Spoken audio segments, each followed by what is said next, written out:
As Guyana sits on the economic and political crossroads, we speak to the nation's opinion leaders and decision makers to get their views on the challenges the country faces and the path it must take to achieve national development. Welcome to Nation Watch. Now here is your host Mervyn Williams, former member of the Guyana Parliament.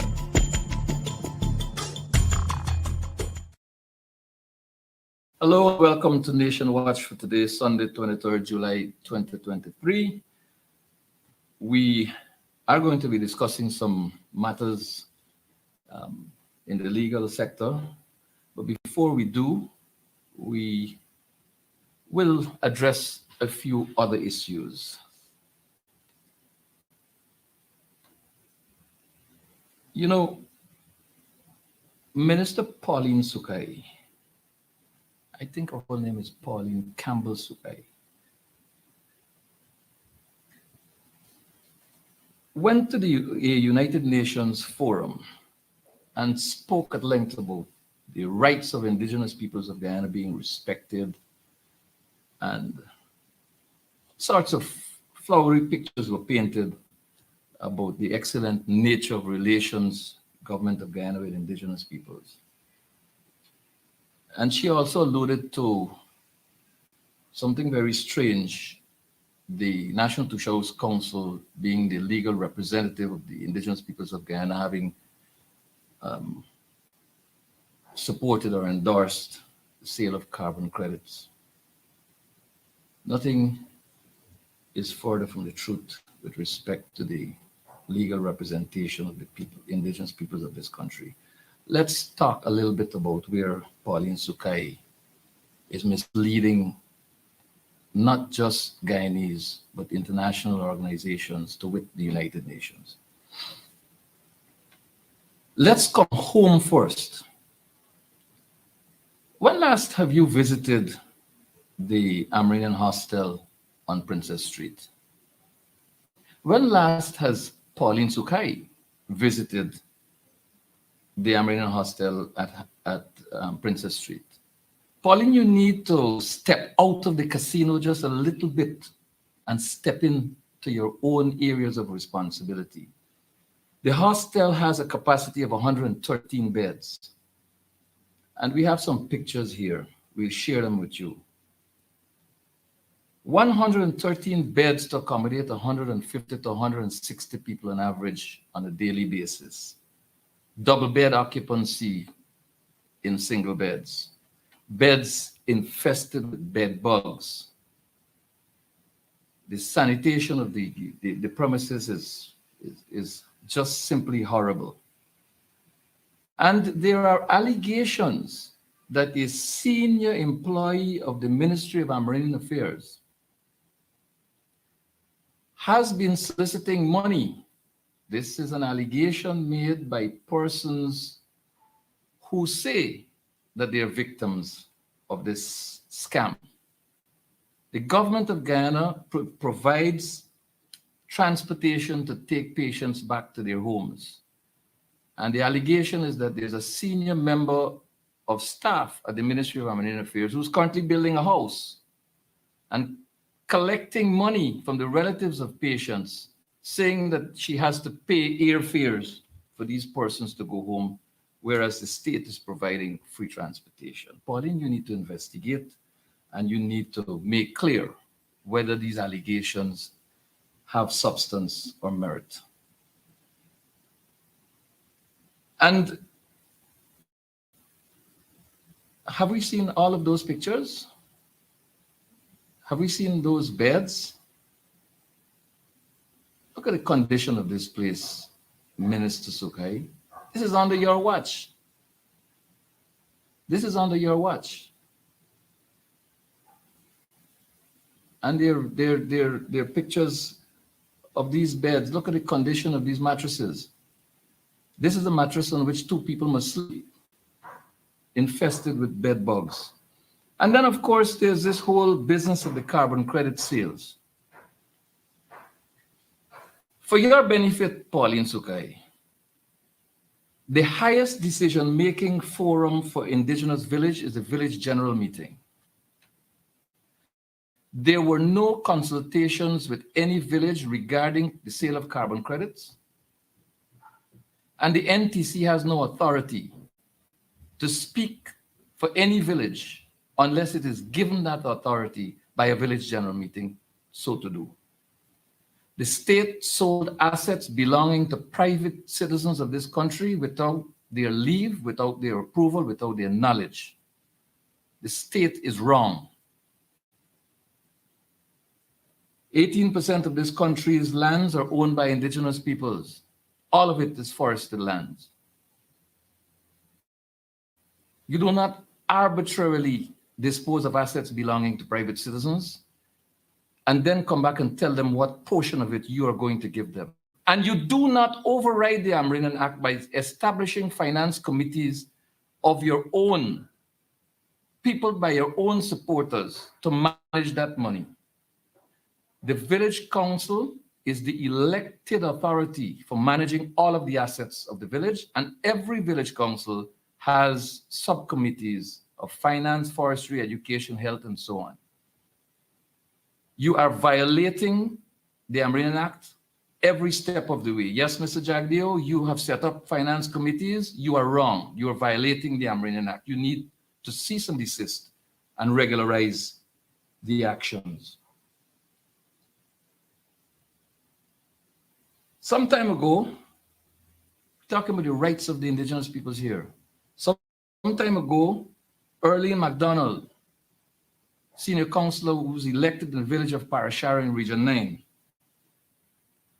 was removed by Pauline Sukai based on a petition which said that she couldn't be trusted because she is a member of the coalition.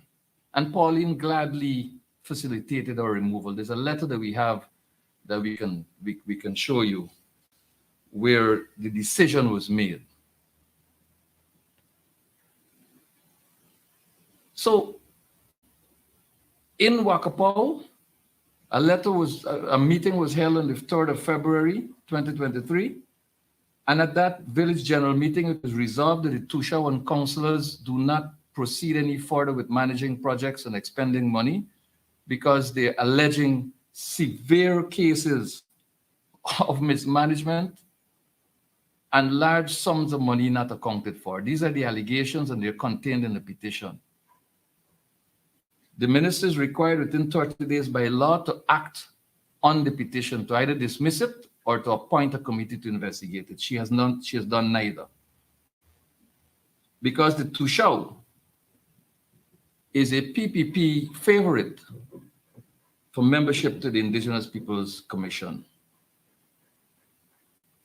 So when we talk about indigenous rights, this is a snapshot of where, in fact, the rights of indigenous peoples are being violated and not respected.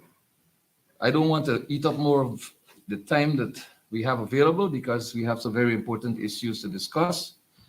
And I would now like to present to you my guest, who is no stranger to any of us, but we just have to get accustomed to addressing him properly. I present to you Dr. Dexter Todd, attorney at law. Thank you. Dr. Todd recently completed his doctoral studies at the Charisma University, and he specializes in terrorism and counterterrorism. And his other areas of expertise are fraud investigation, forensic investigation, and alternative dispute resolution, among others. Dr. Todd, I'd like to welcome you to the program, and I want to upfront state that this gentleman is not a political activist. He's not a political personality. He's not a member of, at least not a member of this party. And he is here purely in his professional capacity. Welcome, sir. Thank you so much. Thank you so much for having me. All right, now we've had some really, really difficult circumstances in our country. We've had a tragedy. For example, the dormitory the girls' dormitory at Madia in Region 8 was gutted by fire, and we lost 20 young people. We've never had anything like this in the history of our country. In fact, there's one gentleman who lost 6 grandchildren and 1 great-grand in that fire. A number of things have happened since that fire on the 21st of May, 2 months ago, including charges being laid, 20 counts of murder against a young lady. In fact, those charges were laid very, very swiftly. The cause of the fire was determined extremely quickly. And a lot happened before that fire that needs to be considered in this whole matter. May I have, for the benefit of the viewers, maybe a brief overarching comment from you, Dr. Todd, about this fire before we get into details? I think you are associated with the person accused of these offenses. Yes, I am. As I said, I think I said this on a number of interviews and persons who I spoke with relating to the fire investigation. This entire incident occurred in a period, I believe, where there was a call. I had made a call, I think, months before to the police, Guyana Police Force, to give them some assistance, or at least point them in the direction in which they could be encouraged to enhance their training. I think my years of being around the court system, and this is not only as a practicing attorney, but as also a former police officer, is that I'm very clear of the deficiencies in the force. And the concern that I have is that these deficiencies continue to contribute to our society and continue to decay a very fragile fabric of our society, which is the issue of social justice, which is the issue of social order. And so there was a call for the police to join a training, a forensic training, in which I was going to, of course, only be the moderator, but there were going to be a number of experts from around Africa who are well known in this area. And one of such investigation would have, or training, sorry, would have opened the police to a higher and more tactful way on the forensic in dealing with mass casualties and dealing with fires investigation, such as what we had. So when the Madia fire occurred and we heard of so many deaths, I thought that the police were going to make some serious missteps in these investigations, which we saw. So the fire investigation from beginning, we saw a number of things happening that were wrong. We saw no proper cordon of the place. We saw no proper dressing of the persons who were on the scene. And therefore, we knew exactly that the police were not interested in putting a forensic approach to these investigations. So putting that aside, the fire occurred.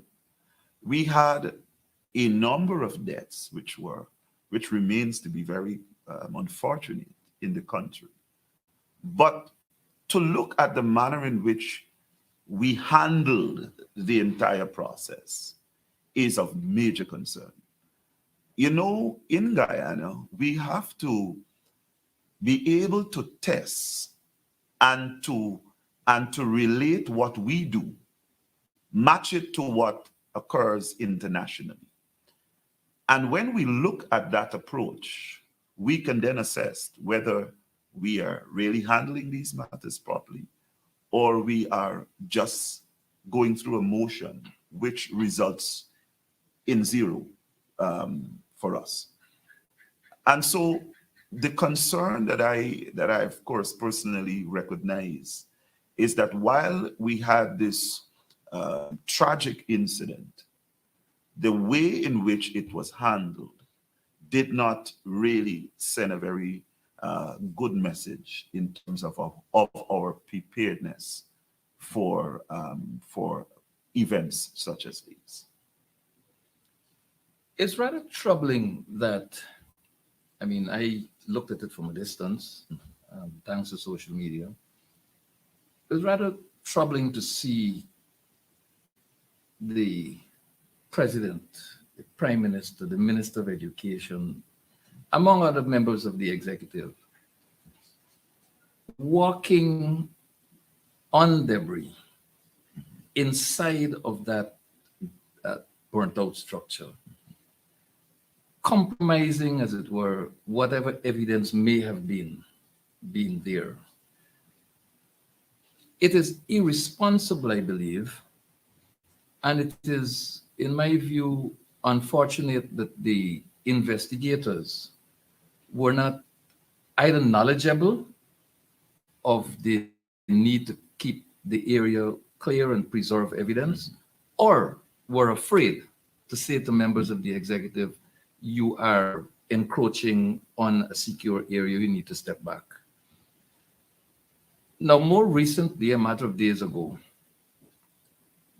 a senior public servant from the region was reportedly involved in making a decision to get rid of some of the debris to fill potholes.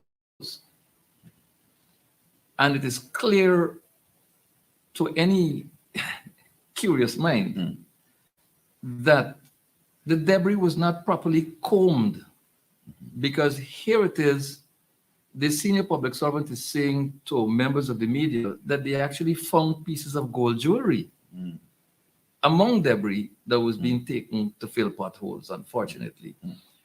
So outside of the disregard for the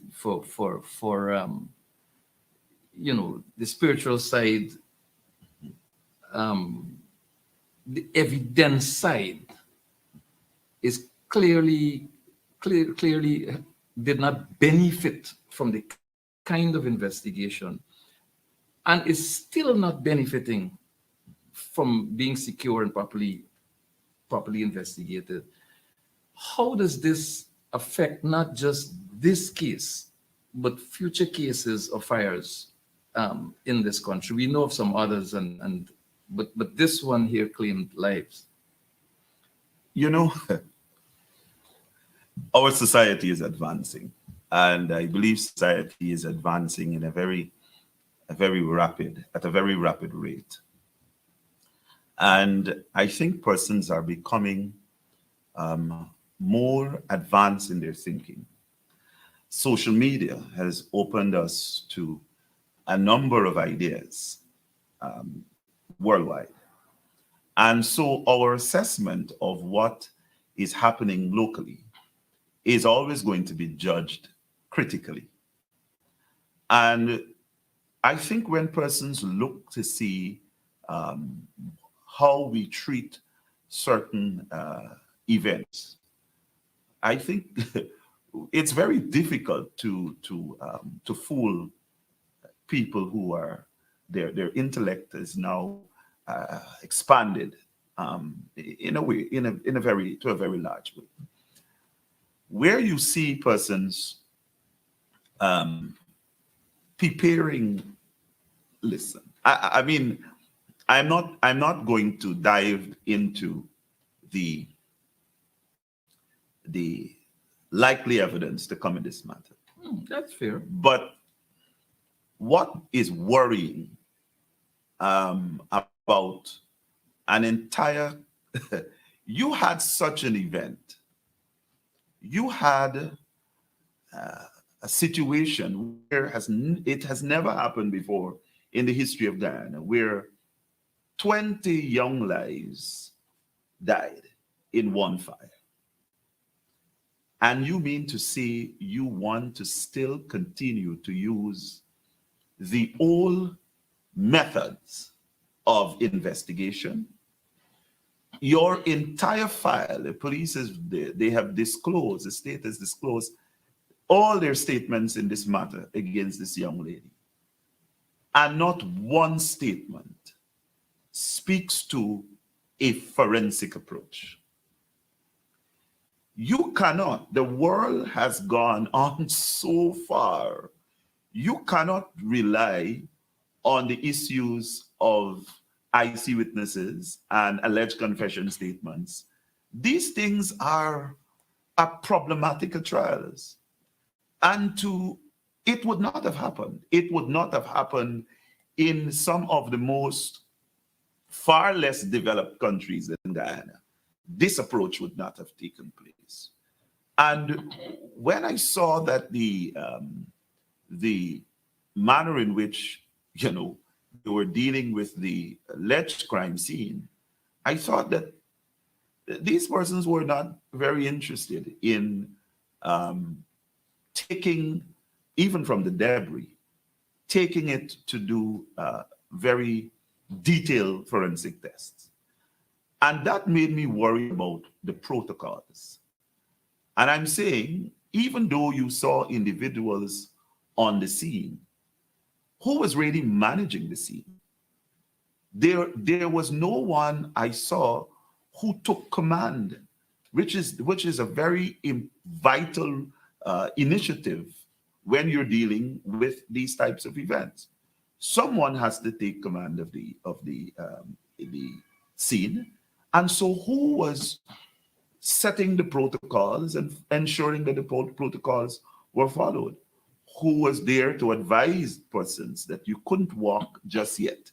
Because actually, when you walk with your bare shoe, you are taking vital pieces of evidence way past or away from the crime scene, which might jeopardize you looking and finding the truth of what happened.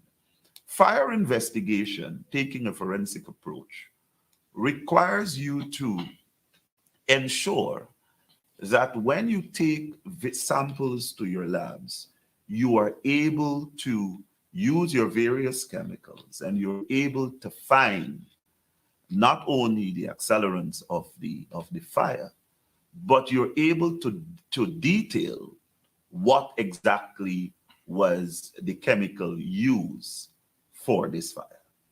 Now, the idea of using a perfume or the idea of using some other form of flammable accelerant would have been important for the police to determine, getting out from the debris,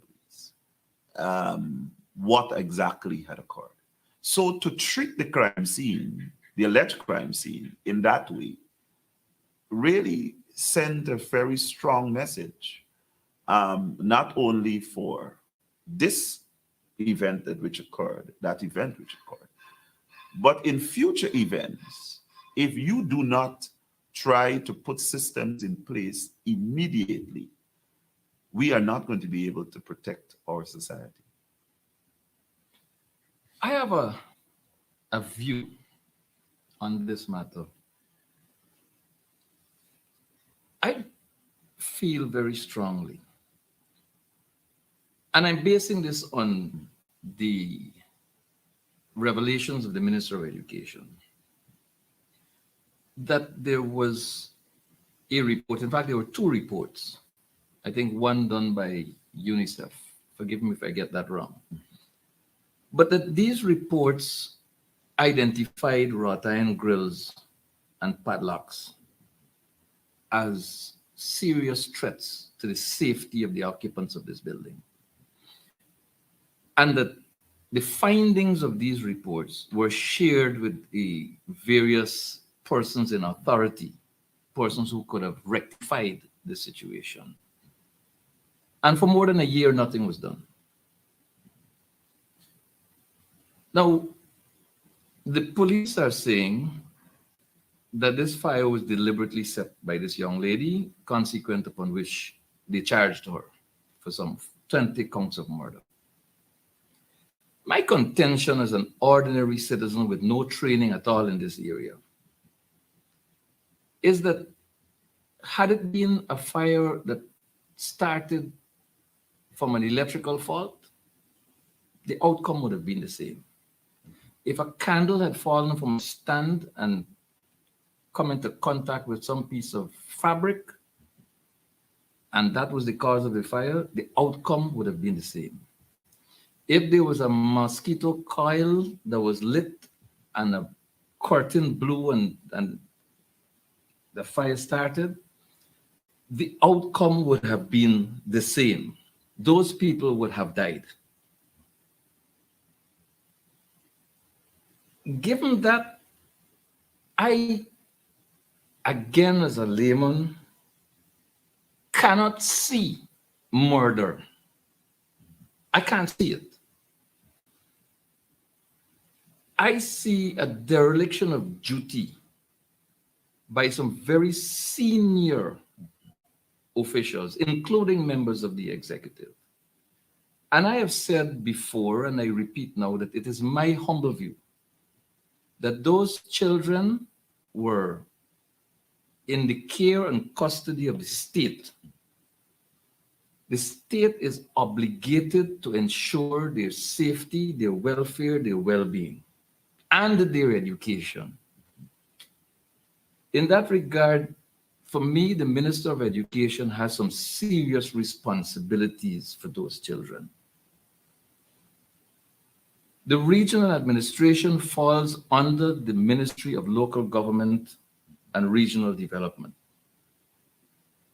The maintenance of those buildings, the safety and security of those buildings falls squarely in the lap of the Minister of Local Government and Regional Development, whose local representative is the regional administration. But as they say, the buck stops at the top. The Minister of Amerindian Affairs has a duty first to ensure the welfare and well-being of our indigenous peoples, more so our children. And the Minister of Amerindian Affairs has political representation, has political responsibility for Region 8, for her political party, which is holding the seat of government. I had association with what was then the Ministry of Indigenous Peoples Affairs, and those responsibilities fell on the person who was in that chair as Vice President and Senior Minister of Indigenous Peoples Affairs. How therefore can a young lady who was part of the resident population of a building be exclusively held responsible for that tragedy that night? Where are the questions that are to be asked of the executive, the persons holding executive power? I am sorely disappointed in the way this matter was handled, but I'm only one citizen. What are your views, Dr. Todd, with respect to where responsibility lies in terms of the safety, security, well-being, welfare of our children who are in custody and care of the state, such as these young people were?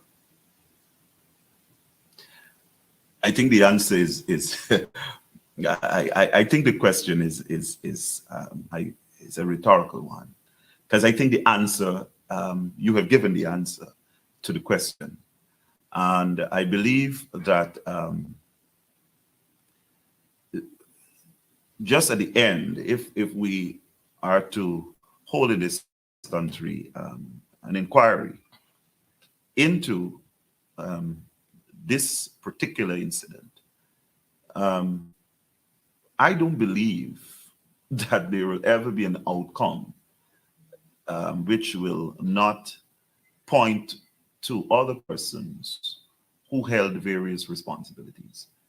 And those responsibilities, I don't think that they will be able to shy away from them at all, because it is very clear that various persons would have had responsibilities. And it's either those responsibilities were not reviewed very seriously, or they were not taken seriously. And I think that this result, the consequence of this, of what has happened, must not fall off of their shoulders. I think if you want to look at it from a very objective standpoint, you may want to look and to see what in a civil realm, who are the persons that can be named who held responsibility, and that can of course lead you to some other persons in addition to who the police say is responsible. The police at this stage, I think objectively, only pointed to the criminal side of it, and they were looking to see, as at this stage, criminal liability for what had happened. I think the findings of the preliminary inquiry, or if it goes to trial, may very well act as some form of education for the law enforcement agencies, and it might teach them a different lesson, that criminal liability is very strict, and it requires elements to be established, which they have the responsibility of establishing. If they're successful at that, we are to see.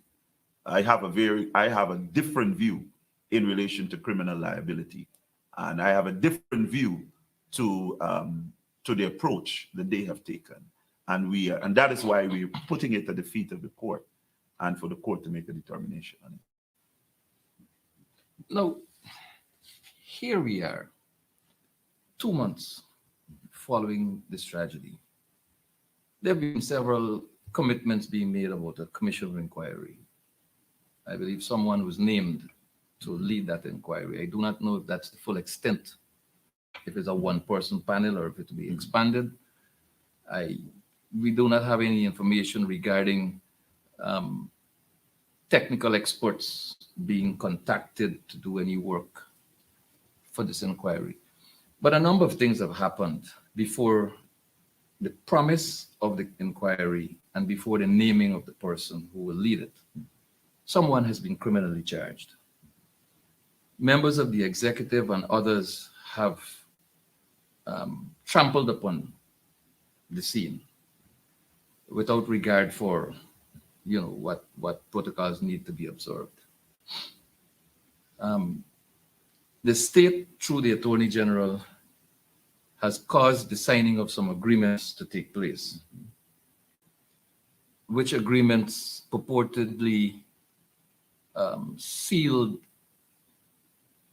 settlement with the families of the deceased in the sum of $5 million per life. The mother of the person who has been charged for murder,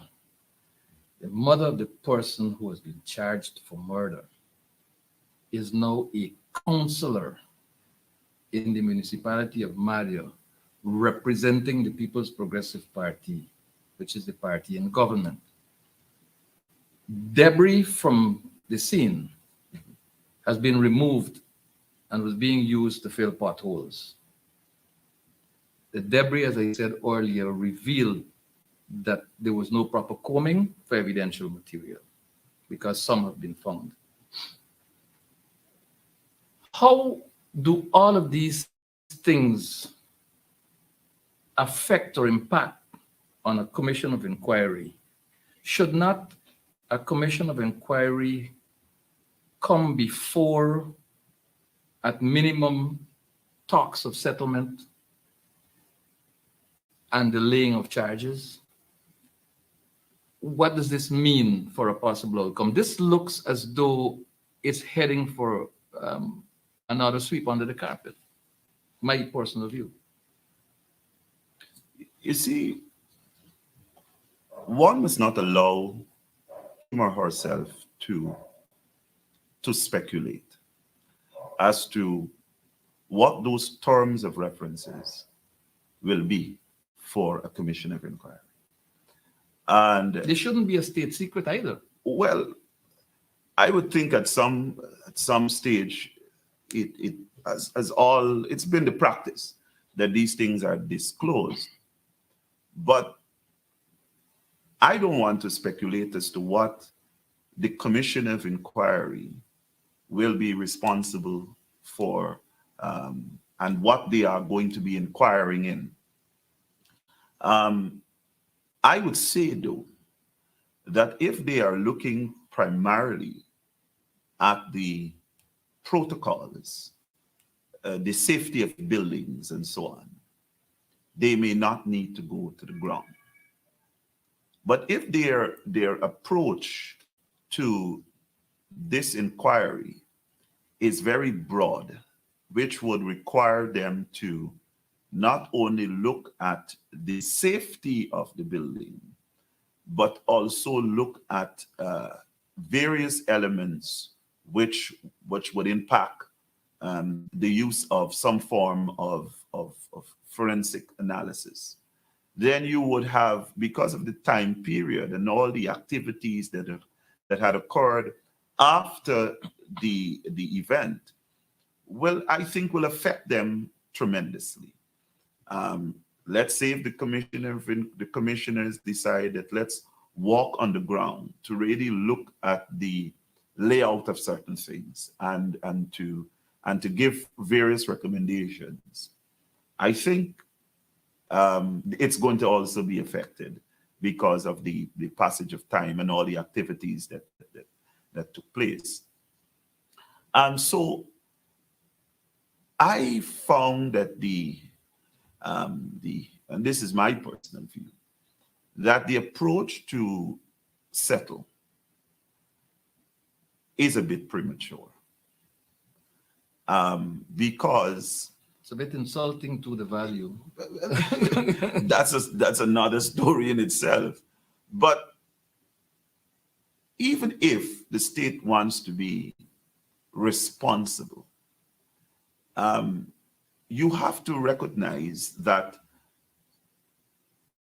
of inquiry will end with some form of recommendations. Indeed.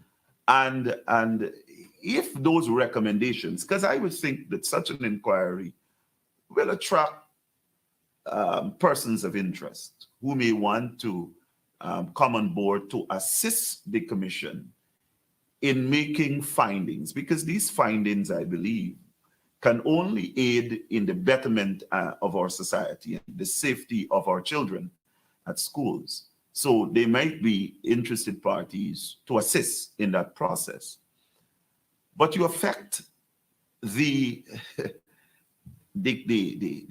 end result of a commission of inquiry. Because now if you have an agreement and the findings of that commission of inquiry is that the state must do 1, 2, 3, 4 things. And one of those things would be for compensation for the families, then you've already done that. And you have not allowed the parties to be involved in the negotiation process as to what might be an acceptable amount for compensation.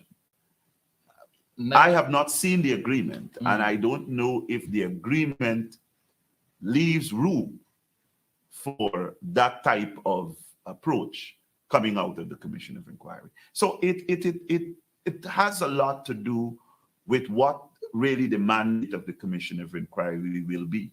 Maybe they will not go as far. Maybe their terms of reference will not take them as far.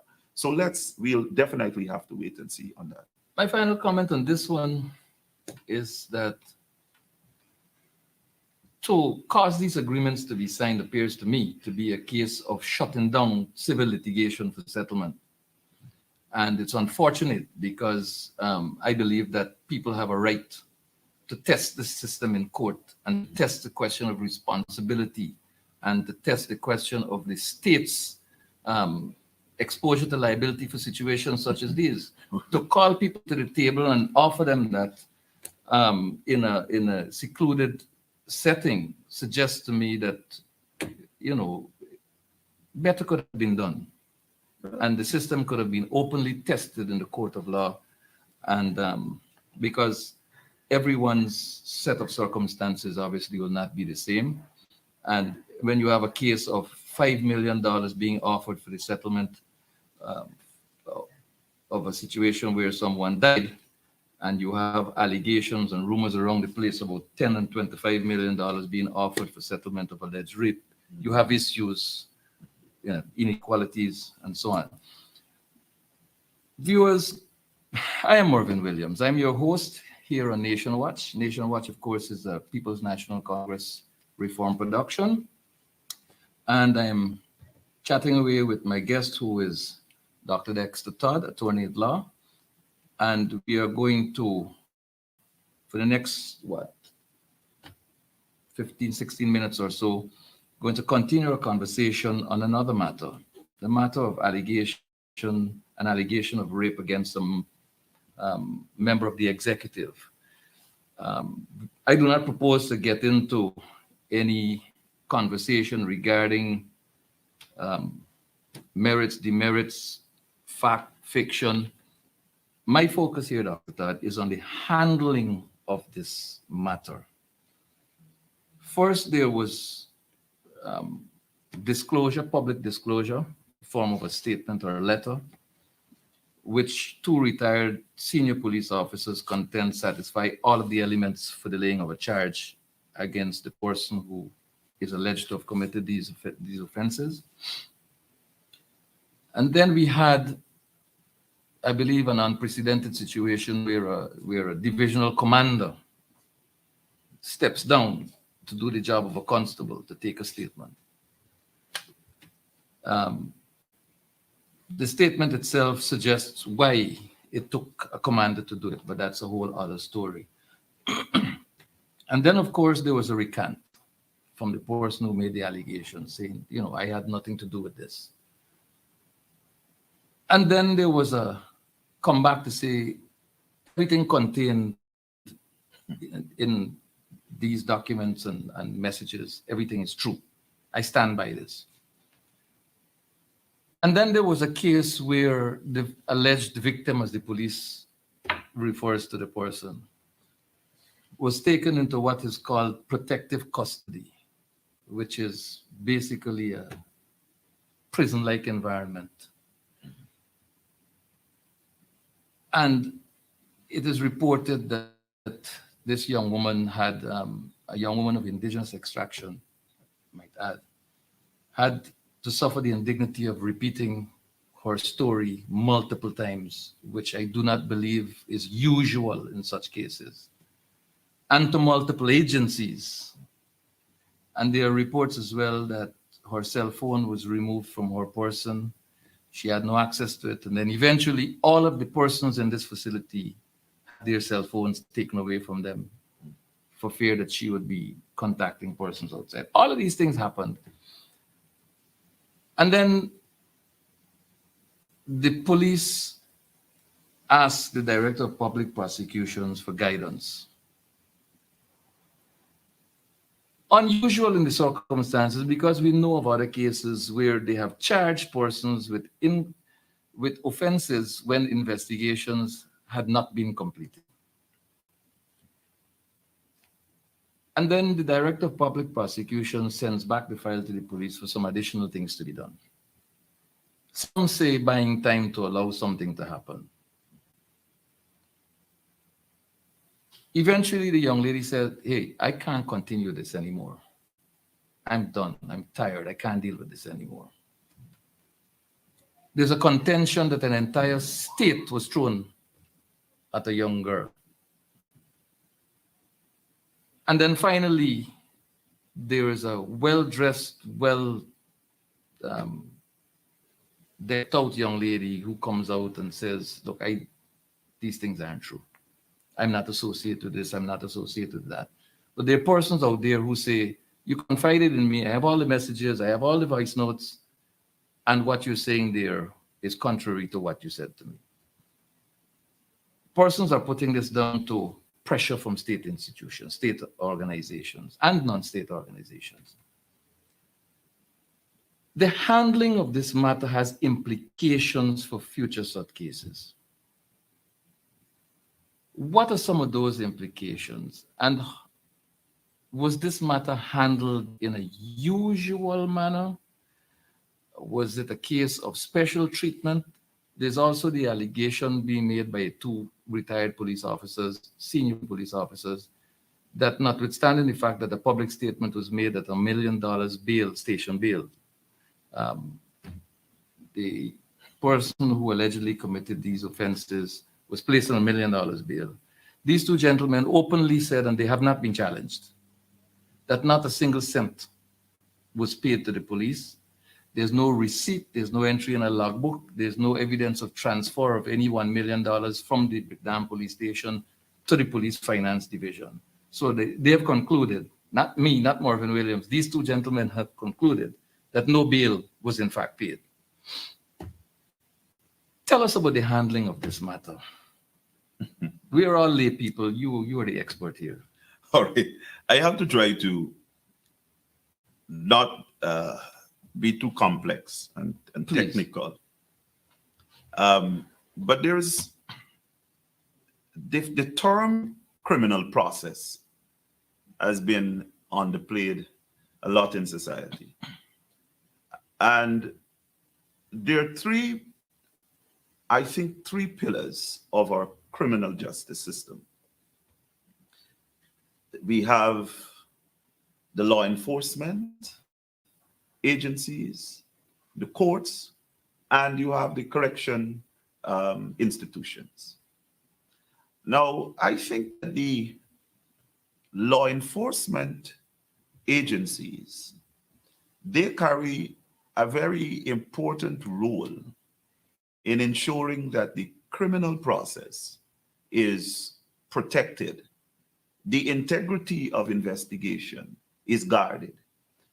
Because what you want happening is that when matters go before the courts, those matters were thoroughly, properly investigated, and that you make sure that the type of facts which the court will now consider, whether it's evidence or not, they must be one in which is fair.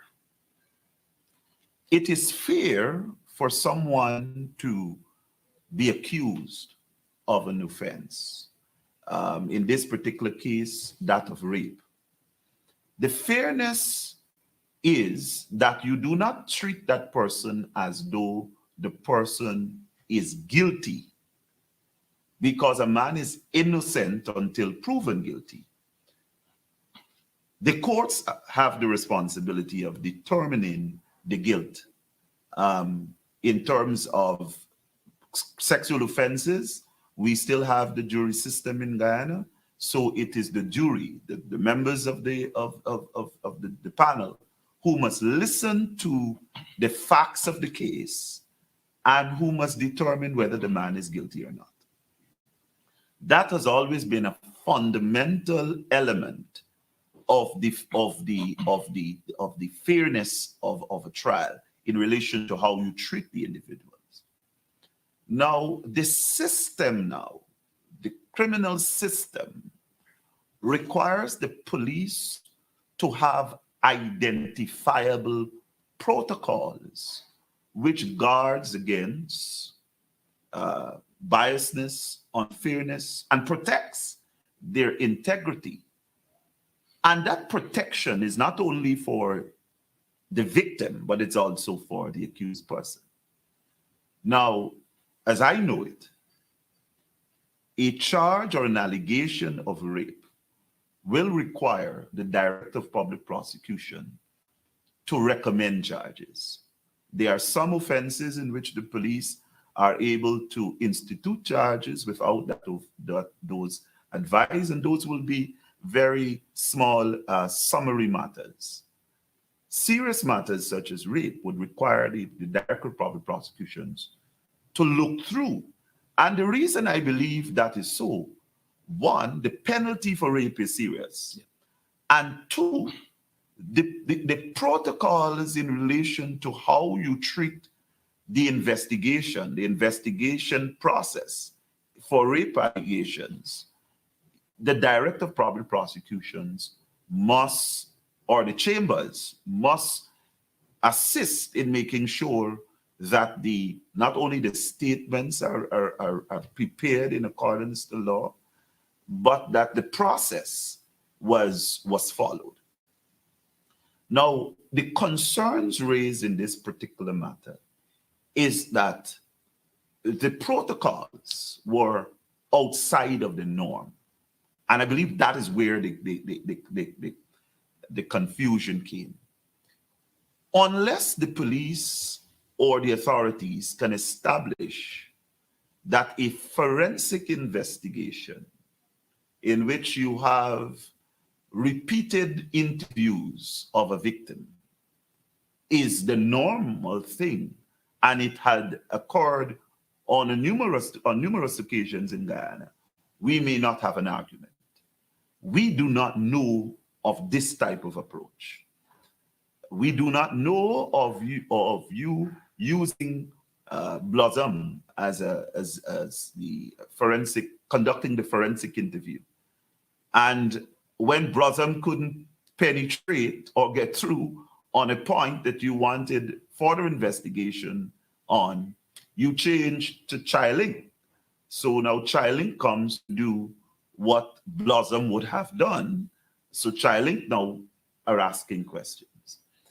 You know, the issues here is what exactly were they trying to achieve in this multiple interviews of the victim?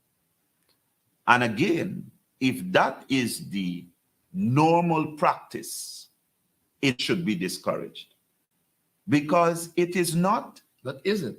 Well, I don't know of any protocol internationally which follows that type of approach. Because when you question a victim repeatedly, what you invariably do is allow the victim to relive the events every time you ask them.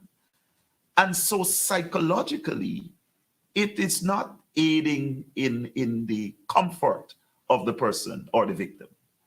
And therefore, there are certain questions. You see, what persons have concerns about is the process, not really the issue that the man did the act, because no one could say the man did the act, because it is only for the court to determine whether he did the act. Right. But the process is what concerned, I think, a number of persons. Now, the recantation, well, I do not see, I hold a different view. I do not believe that it is a recantation of the statement at all. All I see moving on social media is the victim coming to say, well, this did not happen. No mass. Well, if that did not happen, the authorities, they have a responsibility to protect the process. So now you move into a realm in which allegedly you're thinking that an allegation was made that was false. And if an allegation which was made, which is false, then there is a law dealing with that. Consequences to flow. And so the authorities must be guided accordingly. I think the question on the minds of many of our viewers is this. Does a person as young as this, again, I go to the police, alleged victim, have the,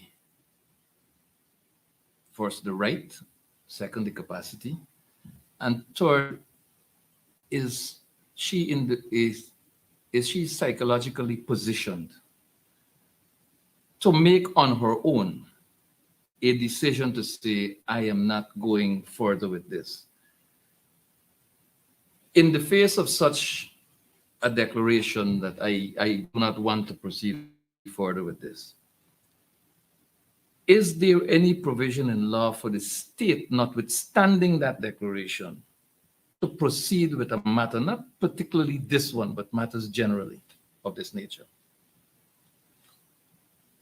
Now, one will argue that if you do not have the virtual complainant, which is in these types of matters, presents himself as the main witness in the matter. And in the main witness, because coming out of the Sexual Offences Act of 2010, it removed. One that they sat on a select committee to discuss. It removed, I believe it's section 69 or so. It removed the requirement for corroborative evidence. So there is no need for any supporting evidence to be placed before the court, which would support the victim's statement. Right. So in that regard, a case can be problematic if it goes before the court and you do not have a victim.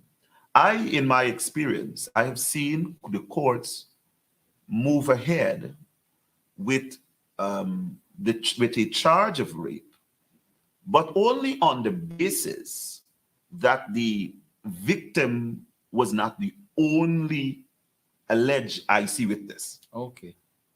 And so in this particular case where the victim is not willing to proceed with the matter, my comment was that I thought that the Director of Public Prosecution's office would have gone a little further to a proper evaluation of the victim at that stage, to see whether the victim really was under any form of undue pressure. But I think the justification that at least this is what was in the public's domain, the justification was that there was, of course, a parent who was present, there was a probation officer, and there was the police who were all present when certain things were made. Maybe, so that really was the justification. But if you really, again, match this to international standards, it's unacceptable. And even if Guyana wants to stand out in its approach to sexual offenses matters, it must be very guarded that the process in which they're using is not one in which is followed anywhere. Even the protocols under the sexual offenses is problematic. Guyana cannot stand up and represent very strongly the need for removing corroborative evidence. It's unjustified. It was unjustifiable. And unless that particular section is challenged and challenged successfully, I believe we're going to have problems with sexual offenses in Guyana, those matters in Guyana. The last very instructive words for this program from Dr. Dexter Todd, attorney at law.